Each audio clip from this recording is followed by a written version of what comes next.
Hello everyone, DAV recruitment 2025 के लिए जो फॉर्म ऑफलाइन भरा जा रहा है दोस्तों, इसी फॉर्म को कैसे भरना है, कौन कौन से डॉक्यूमेंट्स अटैच करने हैं उसके सबमिट करने से पहले, और उस डॉक्यूमेंट्स में क्या क्या आपको करना है दोस्तों, इन तमाम पॉइंट्स पे एक एक करके हम लोग बात करेंगे इस वीडियो में। और इसके साथ ही साथ मैं आज आपको एक कंप्लीट फॉर्म भर के डेमो के तौर पे दिखाने वाला हूं, ताकि आप उसको अच्छे से देख पाएँ, समझ पाएँ और अपने फॉर्म को शुद्ध तरीके से भर के सबमिट कर पाएँ। ठीक है ना। लेकिन वीडियो स्टार्ट करने से पहले दोस्तों एक छोटा सा रिक्वेस्ट करना चाहूँगा कि यदि आप हमारे यूट्यूब चैनल को अभी तक सब्सक्राइब नहीं किए तो प्लीज़ चैनल को सब्सक्राइब करके बेल आइकन प्रेस कर लीजिए, ताकि हमारे चैनल पे आने वाला हर एक वीडियोज का नोटिफिकेशन सबसे पहले आपको मिल सके।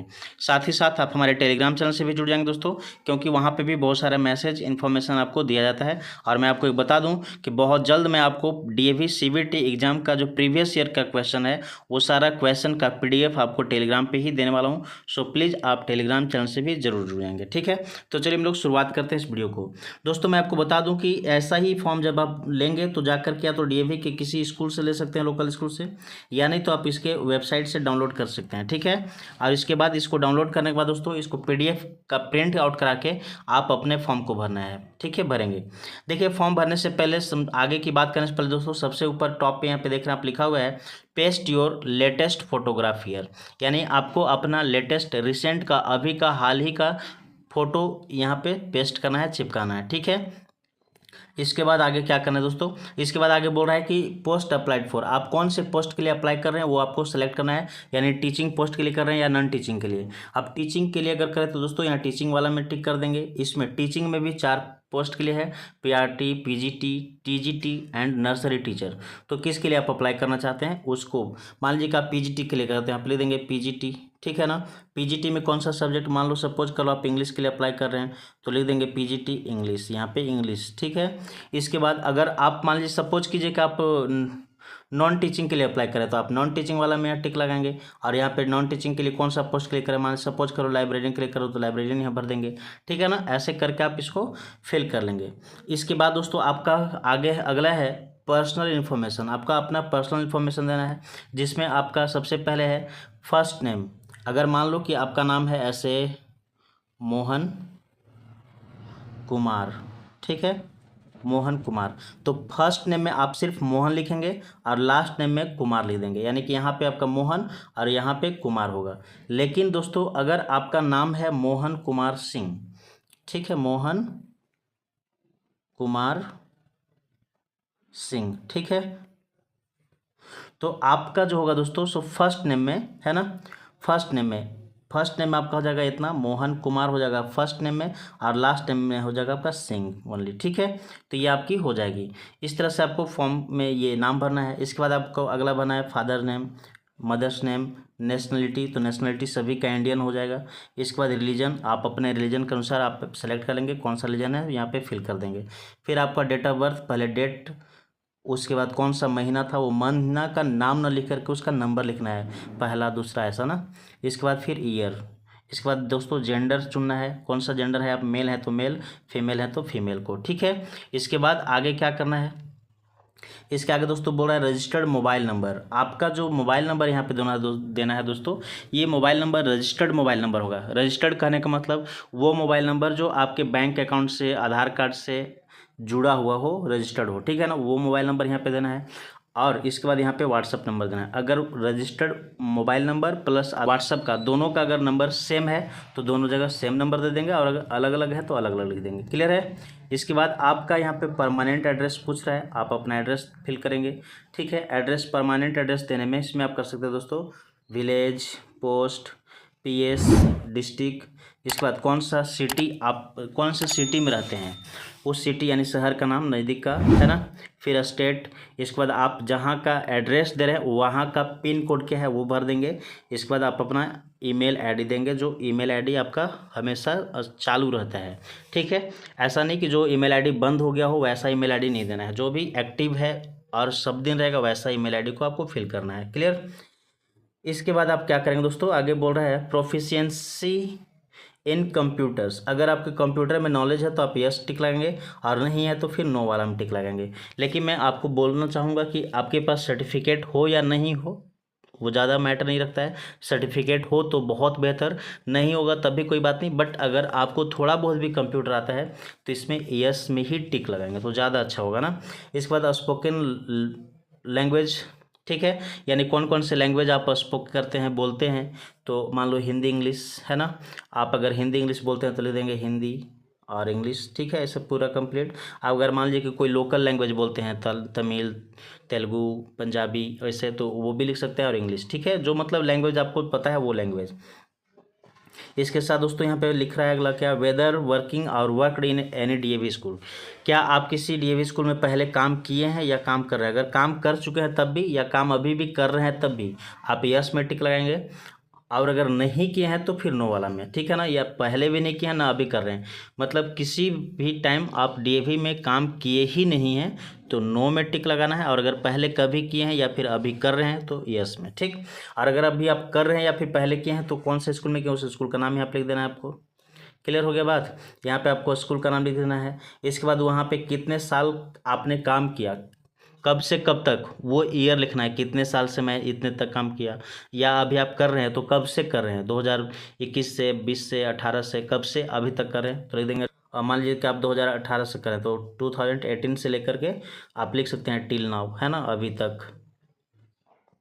या फिर कोई ईयर में मान लीजिए 2018 से लेकर 2020 तक ही किए, 2 ही साल किए, तो यहाँ लिख देंगे 18 to 20, ठीक है, ऐसे करके आप लिख सकते हैं। इसके बाद आप जितने दिन काम किए वहाँ पे उसका वर्किंग एक्सपीरियंस कितने सालों का हो गया आपका वहाँ पे, है ना, वो लिख देना है आपको यहाँ पे। क्लियर हो गया, तो यहाँ पे ईयर में एक्सपीरियंस दे देना है। इसके साथ साथ दोस्तों क्या करना है आपको कि जिस स्कूल में आपने काम किया है उस स्कूल का यहाँ पे नाम लिखना है, किस स्कूल में काम किए हैं, कौन से पोस्ट और किस सब्जेक्ट के लिए काम किया वो यहाँ पे भरेंगे, पोस्ट एंड सब्जेक्ट में।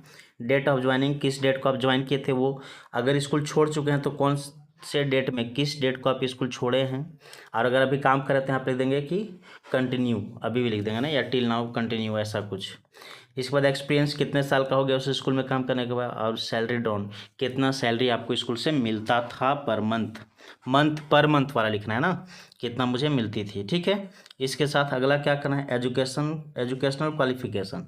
अब इस एजुकेशनल क्वालिफिकेशन में दोस्तों बताना है आपको कि मैट्रिक कौन से बोर्ड से आपने पास किया है, मैट्रिक जो है 10th वो जैक बोर्ड से, सीबीएसई बोर्ड से, आईसीएसई बोर्ड से, कौन से बोर्ड से आप पास किए हैं, या फिर अपने स्टेट का कोई बोर्ड है उससे, है ना, तो ऐसे आपको भर देना है। इसके बाद उसमें जिस बोर्ड से भी आपने एग्ज़ाम दिया था उस बोर्ड में कितना नंबर आया था 10th में फाइनल, टोटल मार्क्स वो लिख देना है। इसमें टोटल मार्क्स कितने का था एग्ज़ाम कुल मिलाकर, मान लीजिए कि 5 सब्जेक्ट का दिया हो तो 500 का होगा, ऐसे कितने का आपने एग्ज़ाम दिया वो भरना है। इसके बाद उसमें से कितना आया वो मार्क्स ऑफ 10 में।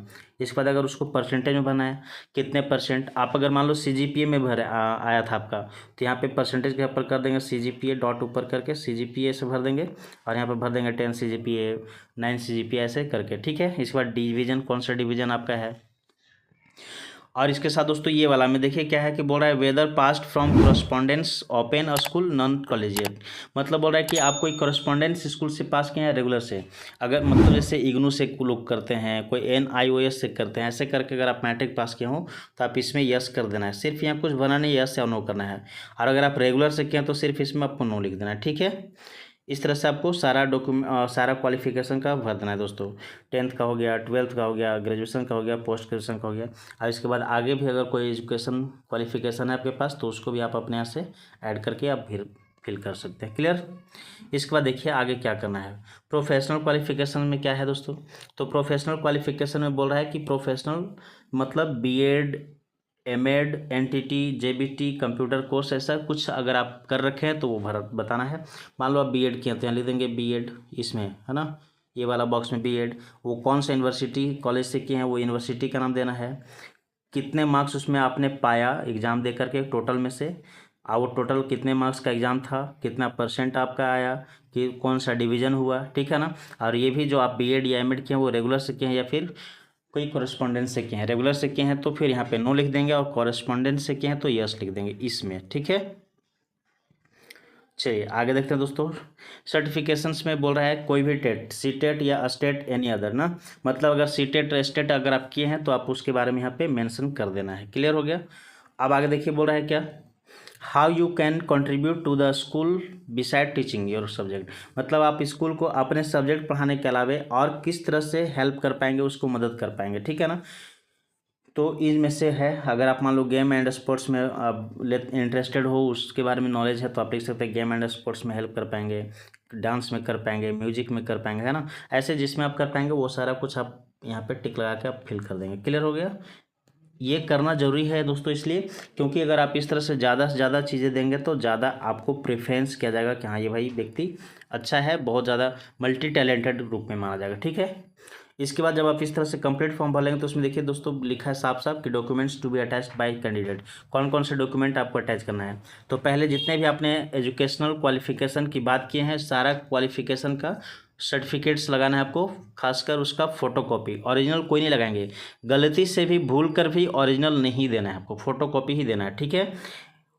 सारा डॉक्यूमेंट करना है, और जो भी डॉक्यूमेंट देंगे दोस्तों उसके जैसे मान लीजिए ये लिखा हुआ है इतना, और इसके बाद ये जो नीचे इतना खाली जगह है ना, ऐसे ही खाली जो ब्लैंक जगह होंगे उसमें आपको क्या करना है, उसमें आपको लिख देना है आपको सेल्फ अटेस्टेड, ठीक है, ऐसे कुछ करके लिख के, ठीक है।